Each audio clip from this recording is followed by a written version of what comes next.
Muchísimas gracias por asistir a esta conferencia sobre uno de los episodios más que importantes de nuestra historia medieval, pero una historia medieval que condicionaría después el resto de los siglos posteriores.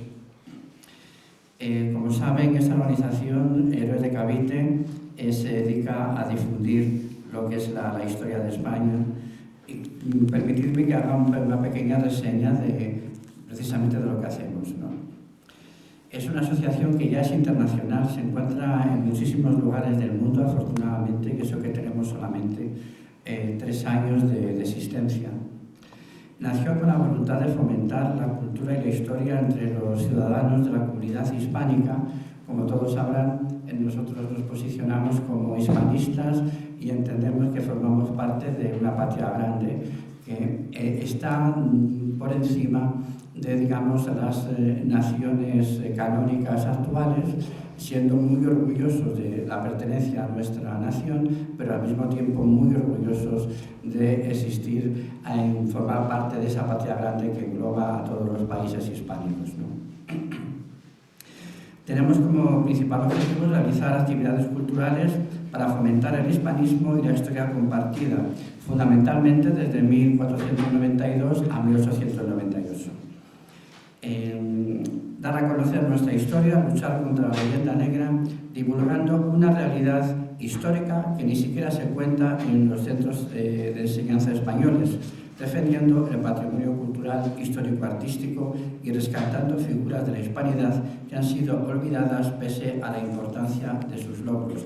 Es impresionante porque cuanto más profundiza uno en nuestra historia, uno se queda perplejo de ver cómo hay tantísimos y tantísimos, no solamente héroes militares, sino verdaderos científicos en todas las ramas del saber, que sin embargo, sabe Dios por qué misterio, no se estudian en las universidades, ¿no? Nos proponemos defender la unidad territorial de España, tal como se reconoce en el artículo 2 de la Constitución. Reivindicamos el español como lengua común y elemento cohesionador de la hispanidad, sin olvidar todas las otras lenguas presentes que aportan riqueza cultural, pero carecen de ese carácter de lengua común. Es muy importante este aspecto porque al mundo hispánico hoy en día, con lo vilipendiado que ha sido y con la cantidad de trampas que nos han colocado a lo largo de la historia, solamente nos queda la lengua.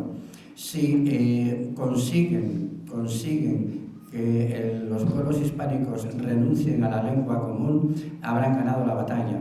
De ahí que es importantísimo sentirnos orgullosos y que la lengua común no es solamente una lengua de comunicación, es una lengua que forma parte de nuestro ser nacional e identitario. Fomentamos el hispanismo, es decir, incrementamos los lazos de amistad, cooperación e integración con los países de la esfera de la hispanidad, siendo conscientes que esta es el resultado de un mestizaje y que unidos podemos ser más fuertes para afrontar futuros retos en el mundo globalizado. Lo anterior sigue la estela marcada por la Constitución de 1812 que hacía referencia a los españoles de ambos hemisferios. Y dentro de los límites marcados por lo anterior, la asociación mantiene una estricta neutralidad política. Las ideas de sus socios, las ideas de sus simpatizantes, tanto políticas como religiosas, son individuales. Entendemos claramente que el hispanismo es absolutamente transversal y que no debe haber ninguna inclinación ni ideológica ni religiosa que pueda atentar contra esa unidad que significa la hispanidad. Y para terminar, permítanme que agradezcamos de forma especial a unas empresas que siempre colaboran con nosotros. Entre ellos está el Gran Hotel España de Oviedo y el restaurante La Floridita, también de Oviedo, de los hermanos del Coto, que son realmente unos entrañables que siempre están ahí para echarnos una mano. Y para no extenderme mucho, permítame que haga una pequeña reseña de nuestro conferenciante de hoy, que no es cualquiera, no es un conferenciante cualquiera. Si vieran el currículum, se impresionarían. Va a ser imposible que lo diga entero, porque si no, la conferencia sería para hablar de él. Pero sí les quiero decir que José Manuel García Osuna y Rodríguez José María Manuel. es un... José María Manuel. ¿Perdón? José María Manuel. José María Manuel. José María Manuel. Tienes razón, tienes razón. Es académico correspondiente de la Real Academia de Medicina de Asturias, cofrade de número de la Imperial Cofradía de Alfonso VII, el Emperador de León y el Petón de Baeza, académico correspondiente de la Real Academia de Medicina de Castilla-La Mancha, socio de número de la Asociación Española de Médicos, Escritores y Artistas, socio de número de la Asociación de Hispanistas del Benelux, historiador de Historia 16, académico correspondiente del Instituto de Estudios Históricos Bancés y Valdés, doctor en Medicina y Cirugía, miembro de la Asociación Cultural de Estudios Leoneses, del Instituto de Estudios Zamorano, del Ateneo de Valladolid, del Instituto de Estudios Gerundenses perteneciente al CSIC, de la Real Historia Arqueológica Tarraconense, del CSIC, del Círculo Cultural Péndulo de Baza, de la UNESCO, del Centro de Estudios Históricos de Granada y sus reinos. Es interminable, de verdad, es interminable. Es también asesor de la Asociación Cultural Reinos de España, de la Asociación Cultural Divulgadores de España, etcétera, etcétera, etcétera, etcétera.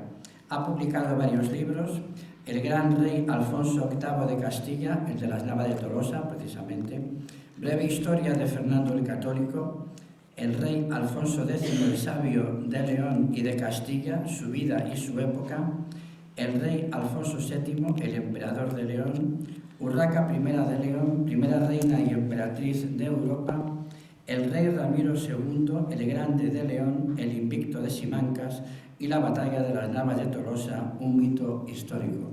Y acaba de terminar un libro dedicado a Hernán Cortés, que tendré el gusto de redactar su epílogo, lo cual para mí es un verdadero honor.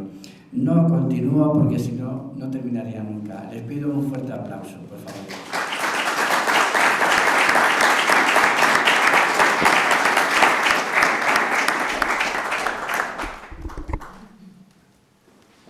Madre mía. ¿Me escuchan? Bien, ¿me escuchan, no? En primer lugar, agradezco que hayan venido a esta conferencia y mi felicidad absoluta, pero la de Rodrigo Jiménez de Rada, que era ciertamente prepotente, sería mucho mayor, ¿no? Ahora voy a publicar 3 libros, si las parcas no me cortan los hilos, que será Ordoño IV el Malo, personaje por el que tengo un enorme interés. Se titula Ordoño IV el Malo, Rey de León, la psicología en la Alta Edad Media, porque es un personaje tan desgraciado que me ha encantado hacer un libro sobre él. Es decir, se quedó huérfano de madre con 2 años, de padre con 5, etc. Lo pasó muy mal. Y entonces tiene una vida desastrosa. Las crónicas cristianas lo llaman el malo, una forma de calificarlo como traidor, y los musulmanes le llaman al-Jabit, es decir, carente de moral. Otro que voy a publicar este año será Ramiro III, Rey de León, señorío de mujeres, porque entre otras razones las mujeres van a decidir mucho el reinado de este personaje. Una de ellas es Velasquita Ramírez, la fundadora del monasterio de Cornellana, y el otro que también están a punto, 2 van a salir seguro antes de junio, se titula Hernán Cortés, su personalidad y su carácter en el Imperio Azteca. Y es un libro que me ha encantado hacer porque incluso según estaba escribiendo no me reía de mí mismo, de Hernán Cortés, pero sí me reía, ¿no? Porque realmente tenía gracia. Ahora vamos a hablar de las Navas de Tolosa. He traído libros de las Navas de Tolosa por si alguno de ustedes quiere adquirirlo.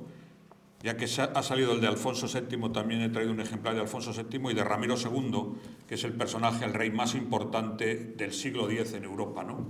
Y este es el de las Navas de Tolosa. ¿Qué he pretendido hacer con el libro de la batalla de las Navas de Tolosa? Que por supuesto pues defiendo porque al fin y al cabo forma parte de mi acervo cultural. Pues los que compren los libros, a pesar de que dicen que los cazurros no regalamos nada, les regalaré un dossier de 400 páginas a todo color para que tengan pesadillas al leer mis libros, todas las entrevistas, un libro de estudios clásicos, otros más, unas revistas de historia que yo dirigí en Asturias que ya desaparecieron, pues alguno de ustedes quiere conservar un ejemplar, y por aquello de que ayer fue el Día de la Mujer y la reina Urraca murió un 8 de marzo de una endometriosis, de un parto puerperal, pues voy a regalar una serie de pinturas sobre Reyes de León que me ha hecho uno de los mejores pintores de Galicia, Alfredo Arias Martínez, y se los voy a regalar de 2 en 2. Por ejemplo, este sería el hijo y este sería la madre. Estos son pinturas que también les voy a regalar. Bueno, no estamos en las rebajas, pero tiro la casa por la ventana. Y ya no tengo más, claro. ¿Qué he pretendido con el libro? Voy a dialogar con mi hijo, que es un doctorando en historia medieval, está haciendo una tesis sobre las monedas en la Asturias medieval. Y entonces vamos a hacer, en lugar de que sea un monólogo, vamos a hablar, no sé, media hora o 40 minutos más o menos, para que después ustedes me hagan todas las preguntas que quieran. ¿Qué he pretendido con esto? Lo último, sí. Las portadas de los 2 últimos libros me las hace una diseñadora que estudió en Salamanca, que es de La Bañeza, y que, como los imperiales de La Bañeza, pues lo hace muy bien, y que vive en Austria. Por lo tanto, creo que las portadas merecen la pena. ¿Qué he pretendido con el libro de las Navas de Tolosa? Se titula Un mito histórico. Pues sobre todo dejar bien claro cuál era la postura de los reyes, qué era lo que ocurría en ese momento, y sobre todo subrayar cuál era la estructura y cuál era la idea del gran rey de León, Alfonso IX, el de las Cortes, el de la cuna del parlamentarismo, por qué no fue a las Navas de Tolosa y por qué no fue tampoco el de Portugal, que siempre se ha pasado de puntillas o vilipendiando a estos reyes. Y yo soy de León capital, lógicamente. Demostrando que Alfonso IX no fue porque no quisiera ir, sino que hubo unas condiciones políticas que en el de Portugal en Sancho el Gordo de Portugal eran más graves, Alfonso el Gordo de Portugal, Alfonso de Borgoña, en la relación con el papado. Desde siempre la Santa Sede ha apoyado más a Castilla que a León o a Portugal o a Navarra, y lógicamente Alfonso IX no tenía mucho interés en ir a la batalla de las Navas. Sí tenía mucho interés, pero no a la curia regia. Vamos a ver, cuando se produce la batalla de Alarcos, las tropas leonesas, que son las más fuertes de la península, sí se presentan en Alarcos, pero su primo Alfonso VIII tiene mucha prisa por acabar la batalla y moviliza la caballería pesada desde Toledo hasta Alarcos. Cuando llegaron a Alarcos, llegaron con la lengua afuera y naturalmente fue muy fácil para la infantería musulmana desbaratar aquello. Pero Alfonso IX estaba en Talavera de la Reina para apoyar a su primo, y Sancho VII el Fuerte de Navarra también estaba cerca de Madrid para apoyar al rey de Castilla, pero no esperó. Cuando se produce la bula de... por cierto, como también soy médico, pues tengo unas manías es recopilar la estatura de decenas de personajes históricos. Les voy a decir solamente los que intervienen en este momento. Alfonso IX de León medía 1,90. Se hace ese gesto, ya no sigo. Alfonso VIII de Castilla medía 1,80. Pedro I el Católico de Aragón 2 metros. Madre. Y Sancho VII el Fuerte de Navarra solamente medía 2,13. Sí, 2,13. Con lo cual tienen ustedes que entender... Esto simplemente es un paréntesis antes de que empiece a preguntarme mi hijo. Tienen que comprender que cuando aquel gigante de 2,13 montado a caballo se acercó al palenque donde estaba el califa almohade, y los negros, que así se llamaban, que eran la guardia personal, estaban encadenados y de rodillas, obviamente fue muy fácil el susto y matarlos con facilidad desde una altura gigantesca de 2,13 más el caballo, mientras los dos estaban agachados. Y ahí viene lo de las cadenas del Reino de Navarra.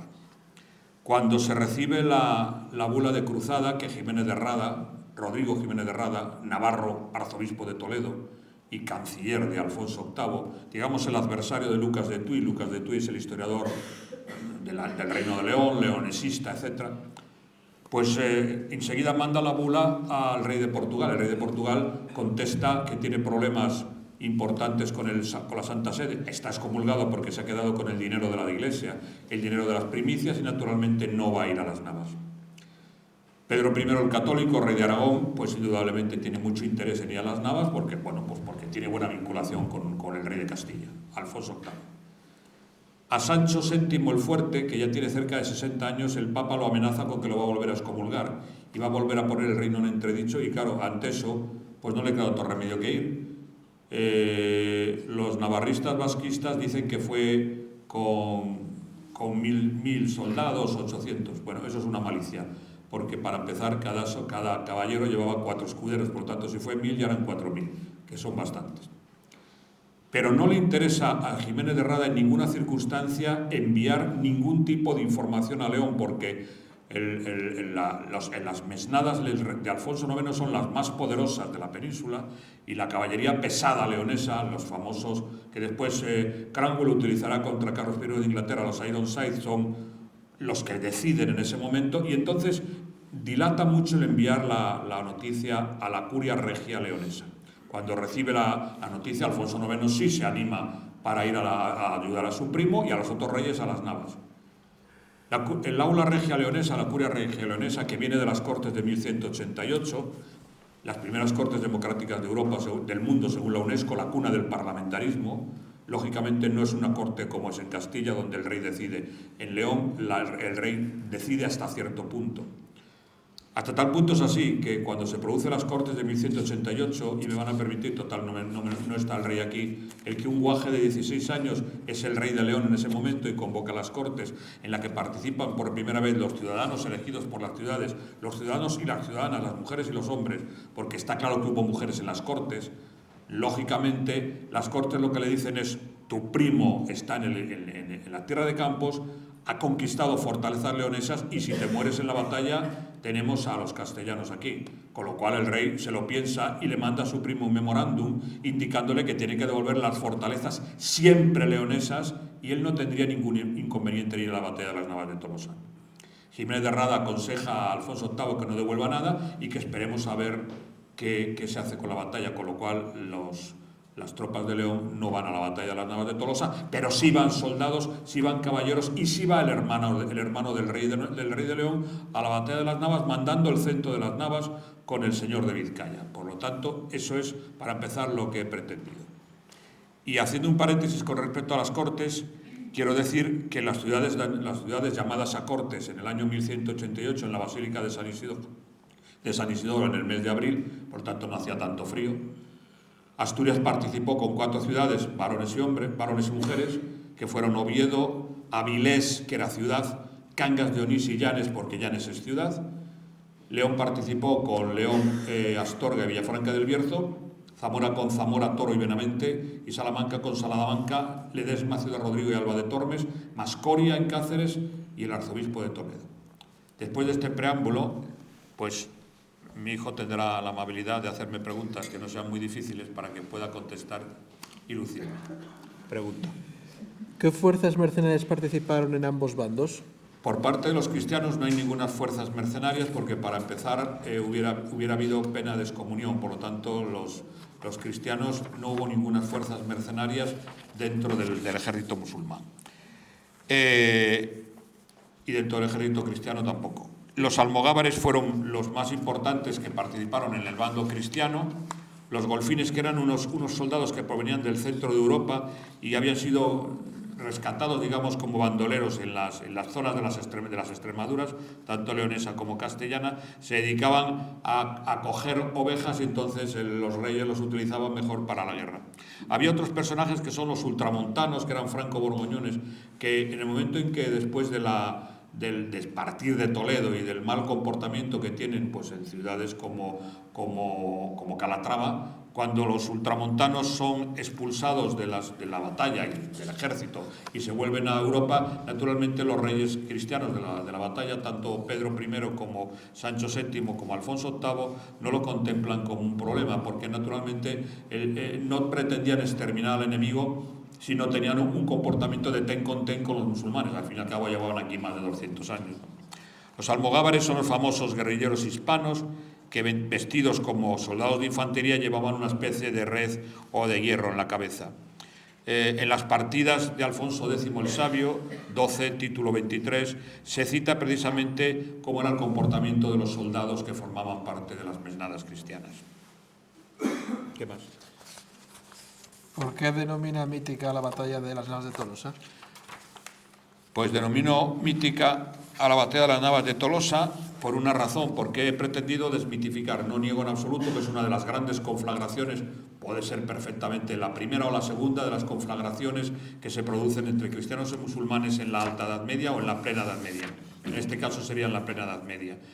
pero se ha mitificado un poco porque no se hace avance en el territorio del Islam, ya que lo que se queda son las condiciones para que poco tiempo después Fernando III el Santo, infante leonés y rey de León y de Castilla, conquiste Sevilla, ¿no?, donde participa incluso la Marina con Ruy Gómez, que era un avilesino, por ejemplo, ¿no?, y Ramón Bonifaz, que era el almirante cántabro. Por lo tanto, lo que he pretendido es dejar las cosas en su sitio. Probablemente desde el punto de vista, o seguro que desde el punto de vista del avance hacia el sur, es que no me atrevo a llamar reconquista porque los medievalistas, algunos no sabemos cómo definirlo y otros se oponen frontalmente a ese nombre. Por tanto, la nueva conquista del territorio que estaba en el poder del Islam, digamos, la batalla por antonomasia es la batalla de Simancas, en que el gran rey Ramiro II derrota a Abderramán III en Simancas. Hasta tal punto es importante que se produce la repoblación hasta Salamanca y hasta Talavera de la Reina y hasta Madrid, ¿no? Incluso Madrid, que es una ciudad que llamó la atención a Ramiro II, que es el primero que la conquista, porque había unos animales de 4 patas que andaban por las calles, que se llamaban gatos, y le llamó la atención que hubiera ese tipo de animales en Madrid, ¿no? Esa es la primera reconquista que se hace de Madrid. La segunda será Alfonso VI, que es la segunda reconquista que se hace de Madrid. Por eso en determinado momento a una política de Madrid le escribí diciendo que tanto que defendía su castellanismo cuando habían sido 2 reyes de León quien los había conquistado. Esa es la razón. Y no, eso es por lo que he pretendido de un poco desmitificar el hecho de la batalla de las Navas de Tolosa sin quitarle la importancia enorme que tiene. En el libro hay una cantidad de textos muy grandes en donde se demuestra cuál es el comportamiento y el momento en que se produce el hecho. Hay incluso el Papa Inocencio III, que es un papa, no sé, para estudiar muy interesante, escribe al califa almohade invitándole a la conversión al cristianismo antes de la batalla. Bueno, es una forma interesante de luchar en una batalla, ¿no? ¿Qué más?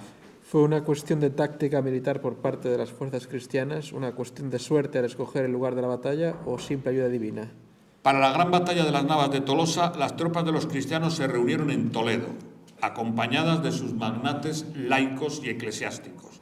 Todos estos señores serían los encargados de conformar la curia regia, la corte, para la planificación de la batalla, que se presumía por ambos bandos que era de vital importancia para ellos política y religiosamente. Tanto el rey de Castilla, que era el rector del hecho bélico, además tenía ganas, lógicamente, de mutar, de cambiar lo que había ocurrido con Alarcos, como el soberano de los agarenos, el califa, desde los seguidores del profeta Mahoma, habían dotado a todos los participantes de los necesarios medios económicos y materiales para vencer al enemigo en tal campaña, en el empeño tan anhelado. De igual manera, tanto cristianos como sarracenos caminaban con gran lentitud, estamos hablando de que es en verano, hacia el lugar previsto para la confrontación. En la batalla de las Navas de Tolosa, Alfonso VIII constituyó una vanguardia muy agresiva, en forma de cuña, con las tropas voluntarias leonesas, portuguesas y caballeros ultramontanos que se habían quedado como centro de esa cuña que el señor de Vizcaya iba a estar mandando, ¿no?, aparte del hermanastro de Alfonso IX. El magnate leonés Fernán Gutiérrez de Castro, que era el que acaudillaba las milicias episcopales de la Orden Militar de Santiago. Otro llamado Sancho Fernández, el cañamero, que era hermanastro, Sancho Fernández, hermanastro de Alfonso IX, era el que mandaba una de las partes centrales, ¿no? López Díaz II de Haro, que es el hijo del señor de Vizcaya, Diego López II de Haro, también está mandando el centro. El gran rey de Castilla, Alfonso VIII, está al mando de la zaga con su pendón, el castillo almenado, y las alas derecha y izquierda van a estar mandadas, la derecha por Pedro II el Católico, rey de Aragón, y la izquierda por Sancho VII el Fuerte de Navarra. Cuando se llegaba al cuerpo a cuerpo, la victoria quedaba en manos de los más valerosos y aguerridos, pero todos ellos, de un lado y de otro, confiaban en la voluntad del Dios de los cristianos y los musulmanes en la voluntad de Alá. Los procedimientos tácticos bélicos desarrollados en la Edad Media eran fundamentalmente 3. Cuando se sumaban varias lanzas, daba origen a una bandera o mesnada. Se define mesnada como aquella hueste de hombres armados pertenecientes a un rey o a un rico hombre, a un noble o lo que sea, un concejo, una parroquia o un distrito, que era la unidad orgánica del ejército medieval. Después, el haz era una unidad táctica para desarrollarse en el campo de batalla. Una reunión, por ejemplo, de mesnadas conformaba lo que se llamaba una hueste. Los soldados que servían o que se servían de las mesnadas se llamaban mesnaderos y el salario percibido era la mesnadería. La bandera o mesnada estaba constituida por 100 caballeros del mismo linaje, agrupados en torno a su señor feudal. Y por cierto que sí se pagó a los soldados, de un lado y de otro. Los musulmanes no, pero los cristianos sí. ¿Se podrían cuantificar las fuerzas por ambos bandos y las pérdidas humanas sufridas? Es muy curioso porque las cifras por parte cristiana y por parte musulmana es de miles, de cientos de miles, ¿no? Pero bueno, es una forma, es la publicidad, ¿no? Está ocurriendo ahora en las desdichadas guerras que tenemos. Las cifras relativas al volumen de soldados de la Cruz en las Navas de Tolosa que escribió el arzobispo Ruy o Rodrigo Jiménez de Rada no solo son exageradas sino estrambóticas. Habla de 10.000 caballeros, 100.000 peones, 30.000 aragoneses, 2.000 caballeros navarros. Es decir, se estima por diversos historiadores que el ejército de los cristianos podría estar conformado. Por ejemplo, un historiador muy prestigioso que es Huici Miranda, es un historiador navarro que ya falleció, habla entre 60.000 y 80.000 soldados con un margen de error de 20.000 y era muchísimo ejército para movilizar.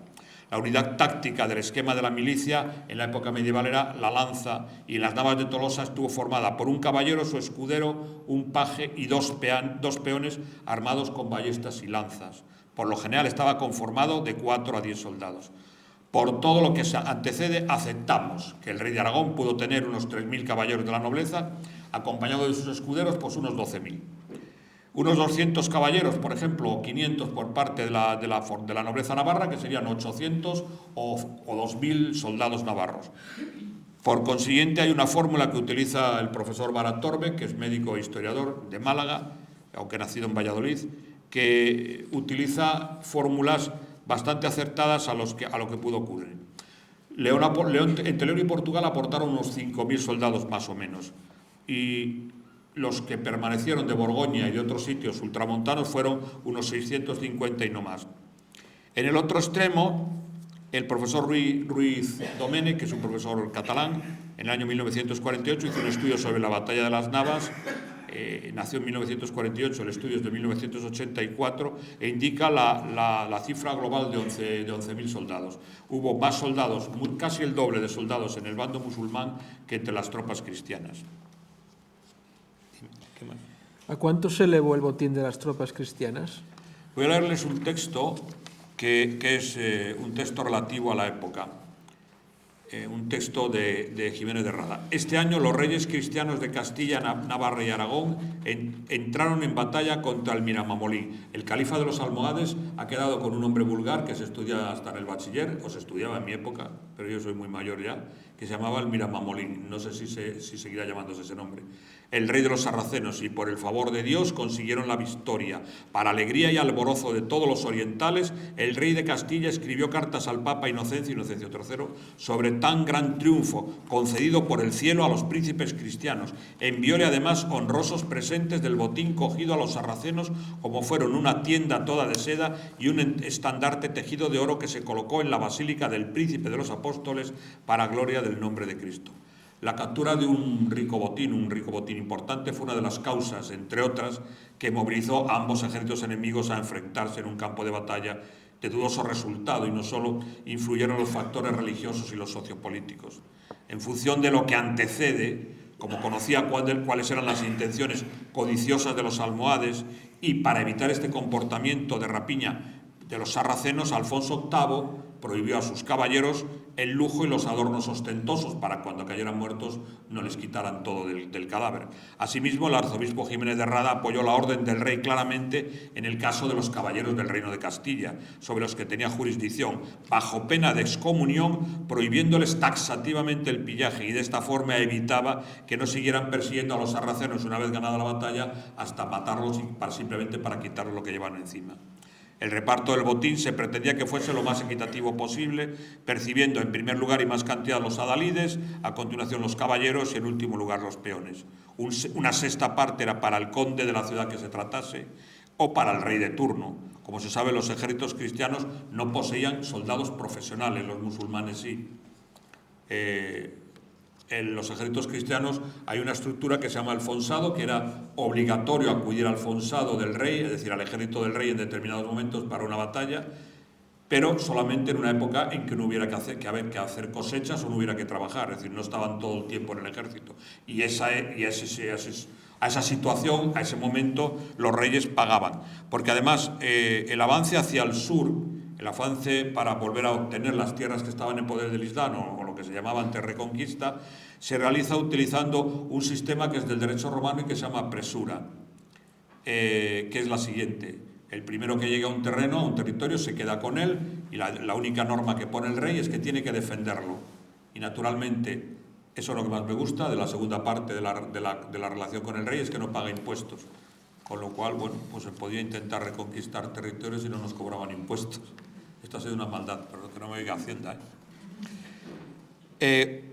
Una vez tomado el campamento del Miramamolín en Santa Elena, que fue donde se produce la batalla, Rodrigo Jiménez de Rada apostrofó al rey de Castilla indicándole, según la crónica del Toledano, Ruy Jiménez de Rada se le llama también el Toledano, tened presente la gracia de Dios que suplió vuestras carencias y que hoy borró el deshonor que habéis soportado largo tiempo desde Alarcos. Tened también presente a vuestros caballeros con cuyo concurso habéis logrado tanta gloria. Se cita que a continuación se cantó un Te Deum, el Te Deum Laudamos, que resultó transido de emoción para aquellos varones tan fornidos que no pudieron evitar las lágrimas.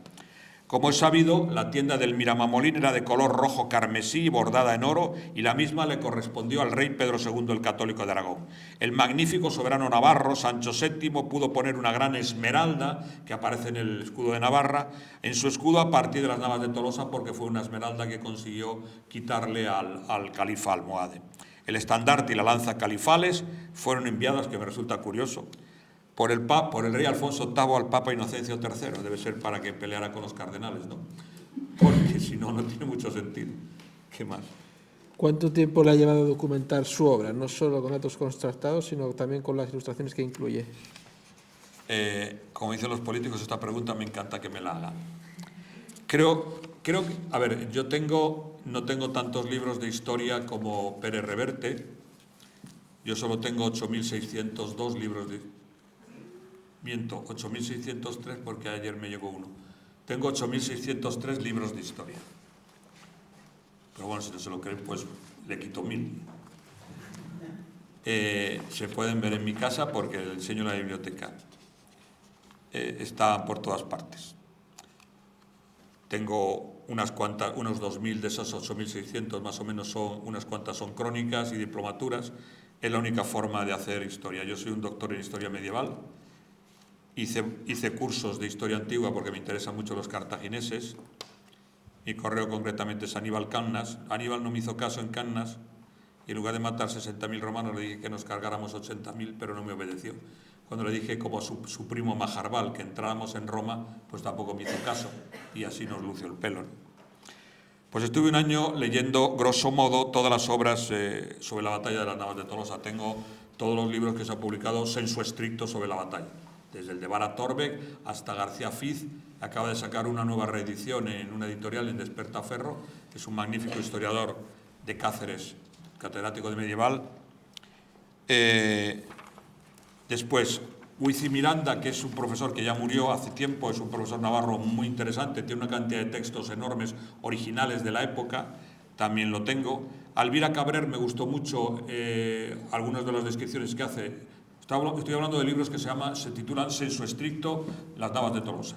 Es otro profesor que me gustó mucho. Hay uno mucho más divulgativo que se llama Lago, y después otro que es López Payer. Después, también utilicé la historia. Todos los libros que utilizo en todos mis libros están en la bibliografía, y todos los libros de la bibliografía están en mi casa. Bueno, si no me los ha comido la perra, claro.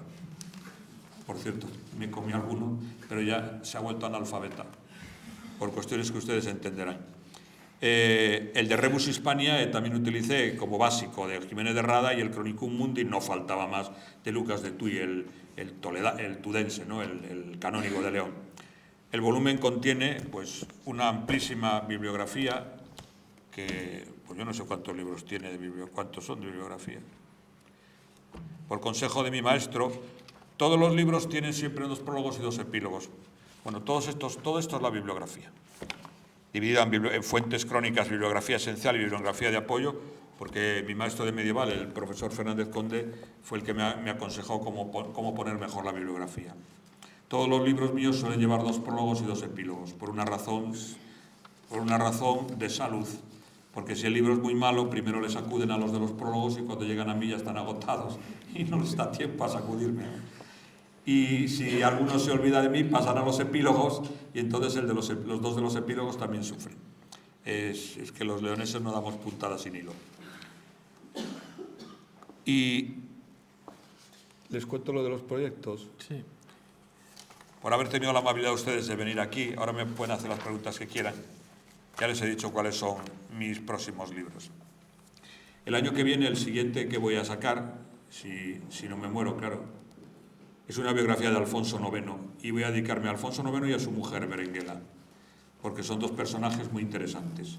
La mujer del rey de las Cortes, o el legislador Alfonso IX en León, está vista, pero de desastre, porque la acusan de muy vinculada a Fernando III, de muy vinculada a Castilla, etc. Ahora se acaba de descubrir, yo nunca estuve muy de acuerdo con eso, se acaban de descubrir en el artesonado del convento de las Claras en Salamanca todo tipo de datos de la reina y no tiene nada que ver con la malicia que en la ciudad de León se decía hacia ella, ¿no? Es un personaje que me resulta muy grato y entonces voy a escribir, ya estoy terminando lo del marido, porque me dijo una de las personas que me va a hacer el prólogo, que fue el director general del libro, el que trajo lo de las Cortes, la descubrió, el que lo llevó a la UNESCO, iba ya por la página 300 y pico y me dijo, ¿pero cuándo lo vas a casar? Y entonces ya he decidido casarlo porque si no termino la 900 y no le da tiempo al Papa a suprimir el matrimonio. Les voy a contar una anécdota de Alfonso IX y algunas otras anécdotas más, si me permiten, jocosas, y después me preguntan lo que ustedes quieran. Los cacereños dicen que nunca va a ascender el equipo a segunda división porque el rey Alfonso IX, que es el repoblador de Cáceres, en el foro de Cáceres dice: malditos sean los cacereños si permiten que haya dentro de las murallas conventos de monjas y curas. Y como hay conventos de monjas y curas, pues según los cacereños, Cáceres está maldito. Les voy a contar otra anécdota, en este caso de un compositor. Henry Purcell es uno de los grandes compositores de la música culta, de la música académica. Mi hijo, por cierto, se llama Wolfgang como Mozart, Wolfgang José, como su padre. Y también tengo muchos discos de música, ¿eh? No voy a decirles tanto porque ya me da vergüenza. Y publico también biografías de músicos. Lo último que he publicado ha sido una biografía de Federico Chopin. Bueno, pues Henry Purcell se le ocurrió el 21 de noviembre del año 1695 cogerse una gran juerga en Londres y llegar borracho a su casa. Su mujer no lo dejó entrar, lo tuvo a la intemperie toda la noche hasta que se despejó, pero tuvo mala suerte porque cogió una neumonía y murió de neumonía. Entonces su esposa le entró complejo de culpa y publicó todas sus obras. ¿Saben cuánto medía María Antonieta de Austria? No, 1,72. ¿Saben qué sujetador usaba? 105. No sé si es mucho o es poco. ¿Está bien? Pero no había sujetadores. En el Museo del Louvre llevan una cosa con lo que la reina sujetaba el pecho. Que no había sujetadores. Ya, pero ya le digo que es una cosa que aparece en el Museo del Louvre que corresponde a la talla 105. Indudablemente no había sujetadores, había algo que sujetaba el pecho de la reina. ¿Qué más?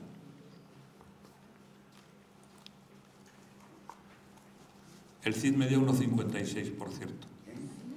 El Cid medía 1,56. Los he destrozado, que sí. Pues a mí como leonés nada.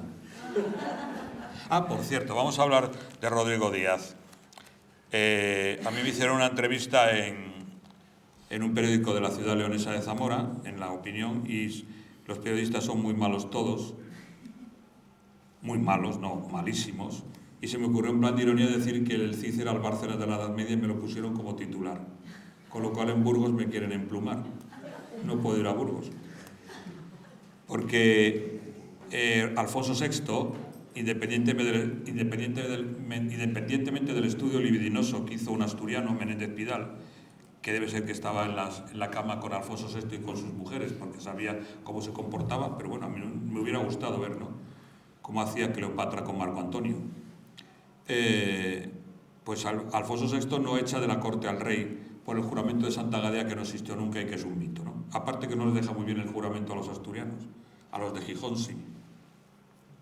A los de mi cuarto de asturiano, que es de Oviedo, porque dice el juramento de Santa Gadea: villanos mátete Alfonso, villanos que non fidalgos, villanos de las Asturias de Oviedo, que no sean castellanos, o sea, que no los deja en muy buena situación. Por eso, en vista de eso, me voy a hacer una sanguinotransfusión y me voy a poner sangre de Gijón y no de Oviedo, porque vamos, después de lo del Santa Gadea. Entonces, Alfonso VI envía a otras personas, a García Ordóñez, a Pedro Ansúrez, que es el conde importante, y a Jiménez, al Cid, a Rodrigo, a que cobre las parias de Sevilla, de Córdoba y de Granada. Y el Cid, que tiene unas muy malas relaciones con Pedro Ansúrez, Pedro Ansúrez, que es el repoblador de Valladolid, el gran conde de León, que por cierto medía 2 metros 3 centímetros. Cada vez que ponga esa cara no me voy a atrever a decir más estatura. Bueno, le voy a hacer otro detalle. Como montaba mucho a caballo, tiene los fémures en esta postura. Pedro Ansúrez, catedral de Valladolid. No el que tienen allí con el casco de, parece, Quevedo o Góngora. Bueno, pues ese. Y entonces, lógicamente, el Cid, en lugar de utilizar, Rodrigo, en lugar de utilizar las parias para lo que era para impuestos para el rey, lo utilizó para armar unos soldados y luchar contra Pedro Ansúrez, que era el gran duque del rey, y sobre todo García Ordóñez, que le faltaba un ojo y que era pariente del rey, con lo cual esa es la razón, no otra cosa. En ese momento en Europa hay varios condotieros, es decir, varios guerreros que se alquilan al mejor postor, pero eso no es malo, es decir, los reyes lo aceptan. Hay uno muy importante que se llama Geraldo sin pavor, Geraldo sin miedo, que los portugueses lo llaman el Cid portugués, no tiene mucho sentido, pero bueno. Y hay otros dos mucho más interesantes que el Cid. Uno es Mercadier, que es muy posterior al Cid. Mercadier es el caballero que lucha porque le pagan, primero con Enrique II Plantagenet y luego con Ricardo Corazón de León. Y por encima de todos está Guillermo el Mariscal. Guillermo el Mariscal es uno de los nobles, pero que le pagan, de la corte de Enrique II. El mejor caballero de Europa, se dice en ese momento. Y estas personas simplemente se alquilan a quien realmente les paga. No es nada inmoral ni nada desconsiderado, ¿no? El Cid murió en 1099, Ricardo Corazón de León en 1199, Bermudo II, el Gotoso, rey de León, en 999, parece que es una mala fecha, ¿no? Porque todos mueren en el 99. Bueno, no me voy a acercar tanto, ¿no? ¿Qué más les puedo decir como anécdotas? Es que no traje el libro de anécdotas, tengo una cantidad enorme de anécdotas. Ah, sí, ya que estamos en territorio de los Astures transmontanos, yo formo parte del territorio de los Astures cismontanos, Estrabón le llama la atención el comportamiento de las Astures, en este caso se refiere a las cismontanas, pero se puede aplicar a las de aquí igualito. Suelen luchar con los varones, llevan el pelo suelto, son más valerosas que los varones porque él dice que empujan a los varones a la guerra contra Roma. Pero después dice algo que no le gusta nada, que no me gusta nada. Dice que las mujeres astures de un lado y de otro, León, Zamora y Asturias, eran muy feas. Habría que ver cuál es el concepto de belleza de Estrabón, ¿no? Que no deja de ser un geógrafo griego con poca idea. Pero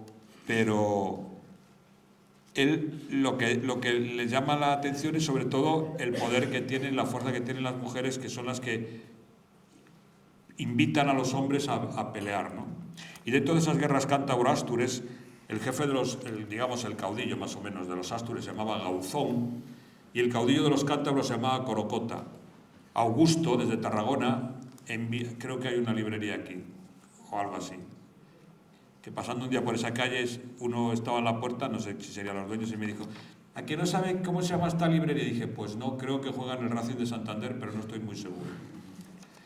Hace muchos años, cuando era más joven, yo. Pues Augusto, por aquello de se busca vivo o muerto, como a Billy el Niño, a Pat Billy Bonnie, divulgaron que a ver quién entregaba a Corocota le daría una gran cantidad de dinero. Y este Corocota, que debía ser un personaje bastante gracioso y simpático, cogió a caballo y se fue desde allí a Tarragona y se presentó ante el emperador. Y dijo: yo soy Corocota y vengo a cobrar el dinero por mí. Y entonces a Augusto le hizo tanta gracia que le dio el dinero, le dio un caballo, una capa y lo nombró senador.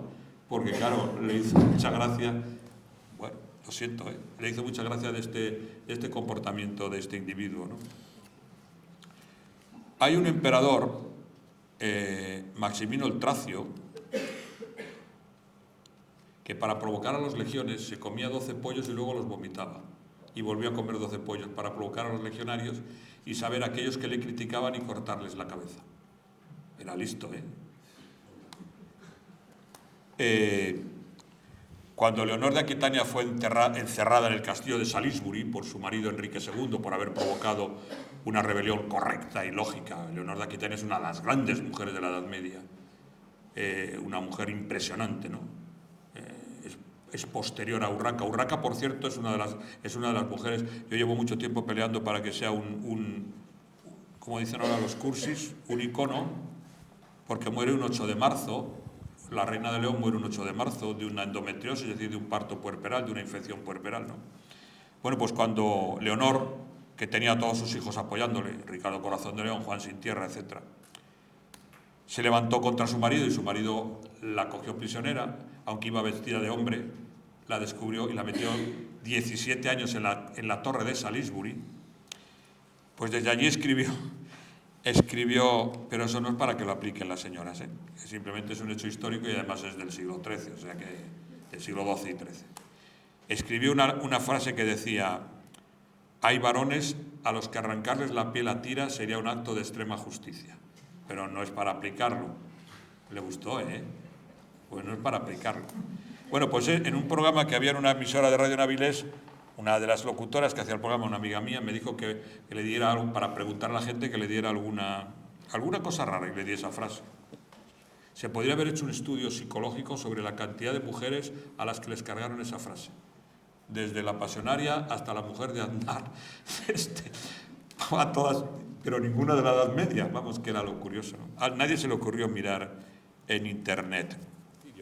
Hay unas tablas, usted coge el fémur, mide el fémur del individuo. ¿Cuándo existe ese resto? Sí, cuando existe el fémur, lógicamente, si no la tibia y sí, tienen que ser huesos largos, Viene huesos largos en medicina decimos huesos largos, la tibia, el fémur, el peroné, el cúbito y el radio, es decir, un hueso largo no es los metacarpianos. Entonces, hay unas tablas y en función de la medida de ese hueso, por una tabla que hay, sale la altura muy cercana del sujeto, pero cercanísima. Por ejemplo, Ricardo Corazón de León está entre 1,96 y 2 metros, muy cercana. De todos esos personajes que he mencionado, ¿existen restos? O sea, para poder... Sí, existen restos, sí.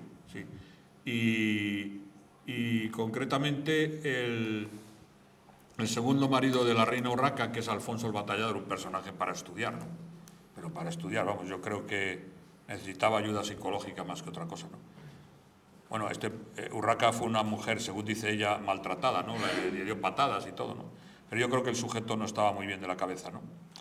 Pues este hombre medía entre 1,61 y 1,62 y su hermano, Ramiro el Monje, 1,60, pero en cambio la hija de Ramiro el Monje, que es la famosa Petronila, medía 1,95. O sea que depende de... Pero sí, tengo una lista muy grande porque, bueno, cada uno tiene sus manías, esa es una de mis manías. A lo mejor si midiera 1,90 pues no me interesaba, pero midiendo 1,70 pues sí me interesa saber lo que mide, me interesa mucho. Sobre todo, porque tiene una relación con el medio en el que se mueven, ¿no? Vamos a ver, Ramsés II medía 1,73 y además era pelirrojo, todavía se conserva el pelo, ¿no? En cambio, Tutmosis III medía 1,59. Bueno, Hatshepsut 1,56 y tenía artrosis, ¿no? Pero bueno, me interesa mucho la medicina forense. Yo en todos mis libros, la historia forense, en todos mis libros hago un estudio, bueno, porque soy médico también aparte de medievalista, de historiador, y me puedo permitir el lujo, se puede decir así, con todo respeto, de con los datos que tengo saber de qué murió ese personaje más o menos. Por ejemplo, Ramiro II yo creo que tuvo un infarto o una angina de pecho en Oviedo porque tiene 4 meses en que no hace absolutamente nada y cuando se recupera va a morir a León y sabe que va a morir a León, al Palacio del Rey, ¿no? Alfonso X el Sabio tenía todas las enfermedades habidas y por haber. Su hijo Sancho IV, que era un hijo muy cariñoso, se refería a su padre, ¿cómo lo llamaba? Hereje. ¿Cómo lo llamaba? Hereje. Leproso. No sé cuál. Era un hijo, Sancho IV, sumamente cariñoso, Hereje, leproso ¿Y por qué lo llamaba leproso?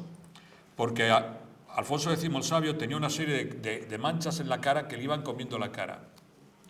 Hoy se sabe perfectamente que era un adenocarcinoma provocado por una patada de un caballo que cuando era niño, cuando era joven, se fue infectando y claro, el rey, su hijo no sabía que aquello era un adenocarcinoma y como le comía la cara, cuanto más cariño tenía a su padre lo llamaba leproso.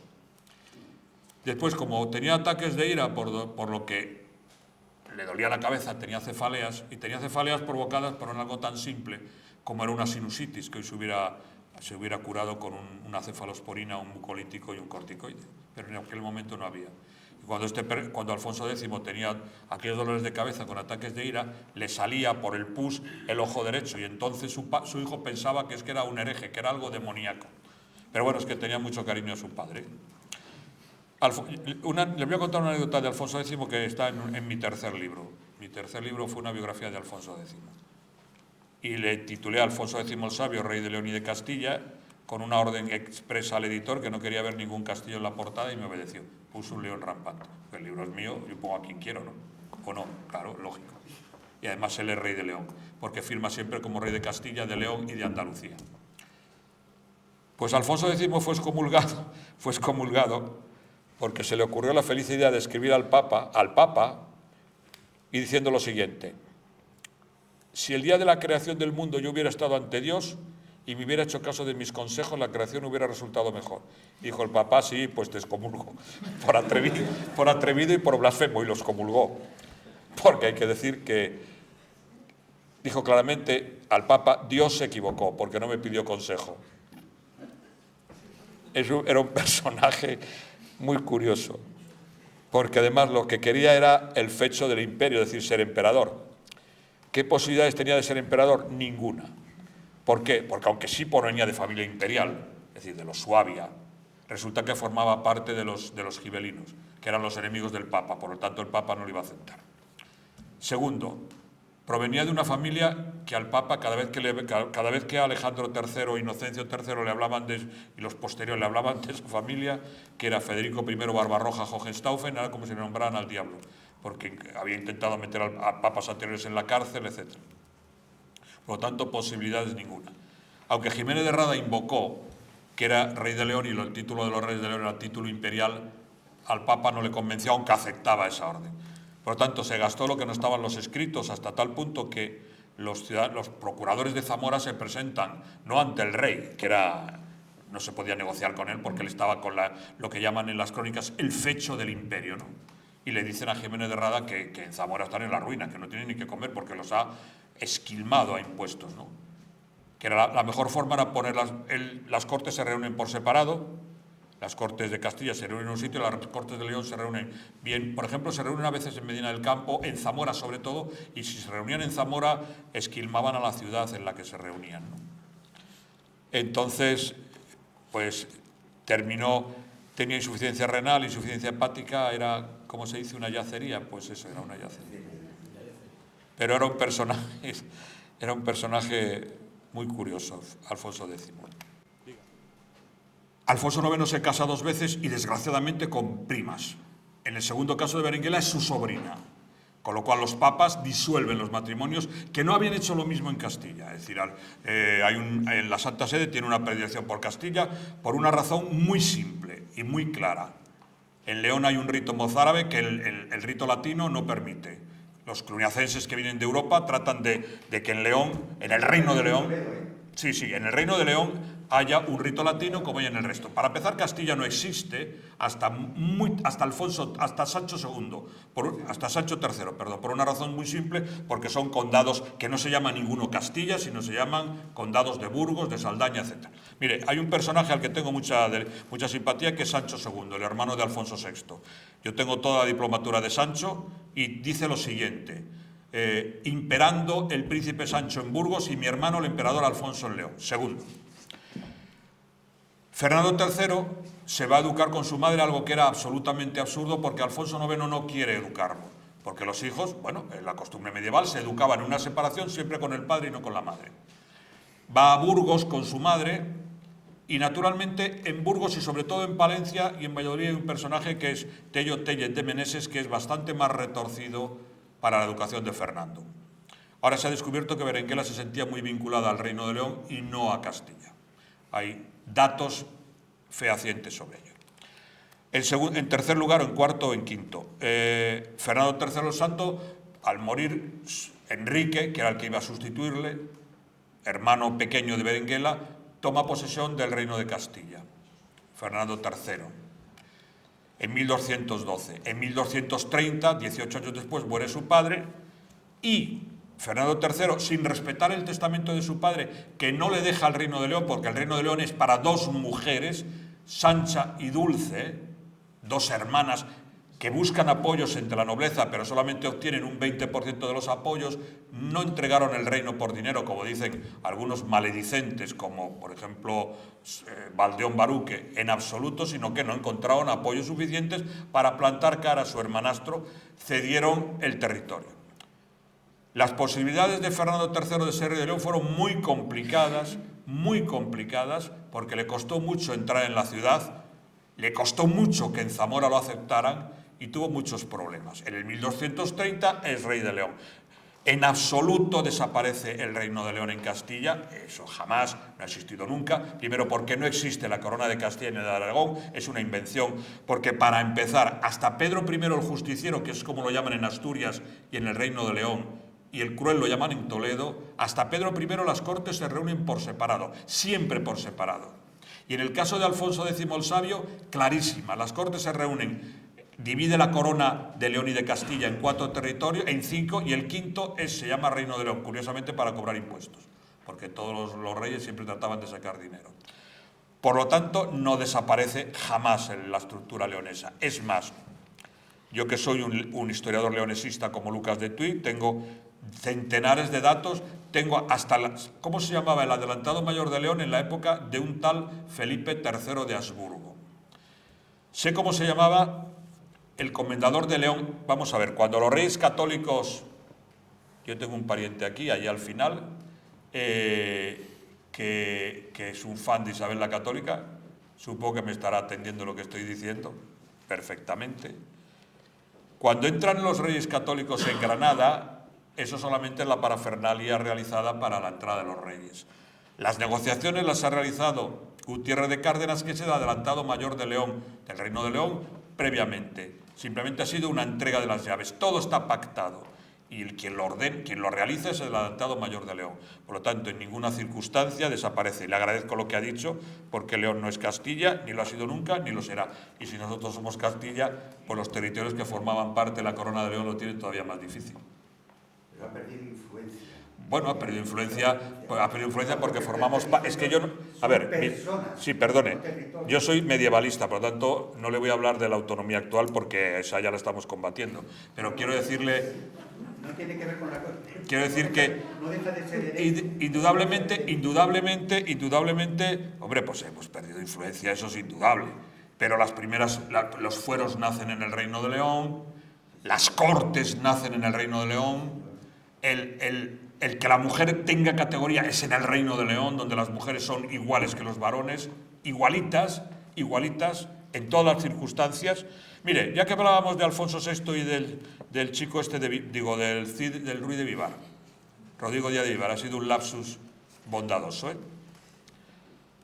En la corte de Fernando I y de Sancha I, así como su nieta Urraca firma Urraca el rey, no la reina, porque si es la reina, el rey sería Alfonso el Batallador. Urraca siempre firma Urraca el rey y se intitula como emperatriz de León y reina de todas las Españas. Y no solo eso, sino que la reina Urraca es la primera que introduce la partícula y las mujeres. Cuando hay una donación se decía, pues los ganados, las tierras y los hombres pasan a poder de Gonzalo. Ella siempre dice con los hombres y con las mujeres. ¿Dónde ha perdido eso? Pues en algo muy sencillo, en sus tías, Urraca de Zamora y Elvira de Toro, y en su madre, Constanza de Borgoña, y en su abuela Sancha. Es decir, Sancha es la primera que firma reina propietaria de León, porque no puede firmar como reina titular, porque no sé, con ese momento esa partícula no existe, y firma reina propietaria. Y ella es la que decide con respecto a Fernando. Por lo tanto, la educación que dan a los hijos, al Sancho, Urraca, Elvira, Alfonso y García es la misma. La misma, estudian el trivium, el quadrivium, igualita. La diferencia a favor de Urraca y Elvira, hombre, yo creo que es a favor. Porque yo que no hice la mili me libré por inútil, pues la cuenta. Es que no las enseñan a dar mandobles. Hombre, yo creo que es más positivo. Alfonso, García y Sancho les enseñan a dar mandobles y a las infantas no. El título de infantazgo nace en el Reino de León. Bueno, etcétera, etcétera, etcétera. Que indudablemente hoy, el año 2024, formamos parte de una entidad política. Bueno, ya le pondremos palos en la bicicleta. ¿Qué singularidades? ¿Qué categoría? Ya lo he explicado antes, pero bueno, lo vuelvo a repetir. Es decir, ella tiene un concepto absoluto, es más, un concepto absoluto de que ella es el rey de la corona. Es más, eso lo considera su padre porque su padre es lo que ha estudiado. No discrimina a su hija por ser hija.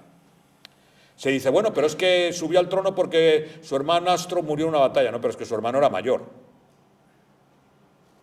El que muere en Uclés era mayor que ella. Pero él, Alfonso, la impone en las cortes. Llega a las cortes y les dice, no hay otra opción, mi hija es la reina. Y los cortes que dicen, bueno, lo aceptamos, pero si quieres ser reina tienes que casarte, porque si no, no nos puedes mandar. Pero eso no es una imposición, bueno, machista, no, simplemente porque también a los infantes les obligaban, o te casas o no hay nada que hacer. Era una forma política. Ella, ¿qué ocurre? Pues hombre, que la casaron con alguien que ella llama bodas descomulgadas, porque así define sus bodas con Alfonso el Batallador. ¿Por qué? Pues porque Alfonso el Batallador tenía casi 10 años más que ella y Alfonso el Batallador siempre decía, el hombre tiene que estar con hombres, no tiene que estar con mujeres. Bueno, y ella tenía otro comportamiento distinto. Cuando se queda viuda, cuando se separa de Alfonso el Batallador, tiene un amor, una relación de amor, porque ella habla de amor, de delicia, con el conde de Candespina, que muere en la batalla de Candespina. Bueno, me voy a matizar, porque dije conde de Candespina en un pueblo importante de mi tierra, donde gobernamos el repugnante leonesismo, en Santa María del Páramo, y casi me liquida uno allí. No, perdone, Candespina es la batalla. Bueno, pues el conde Gómez Salvadórez, muerto en Candespina, fue la primera pareja que tuvo después de separarse la reina. Pero vamos, poniéndose la corte por montera y nadie le dijo nada. La segunda, que es con Pedro González de Lara, es con la que tiene 2 hijos, Elvira y Furtado. Y Fernando el Furtado, llaman el Furtado porque le hurtaron la posibilidad de ser rey. La reina tiene ya te digo, tiene una vinculación importante con Asturias. Está documentado, yo tengo toda la diplomatura de la reina, que es un libro precioso, porque además se ve allí nombres de Asturias, Perlora, Prahuía, Pravia, San Esteban, o sea, aparecen nombres de la... Madre mía, qué golpes doy, parezco Khrushchev en la ONU. Y tiene una vinculación importante, es más, las crónicas dicen que recorrió los pedregosos caminos de Asturias a caballo. Y uno de los diplomas que es muy interesante es la legislación de la pesca del salmón en el Nalón. O sea, que estuvo en el Nalón, ¿dónde? En San Esteban o algún sitio de esos, y vio que no se pescaba bien y ella reglamenta la pesca. Bueno, siento haberles aburrido, lo lamento.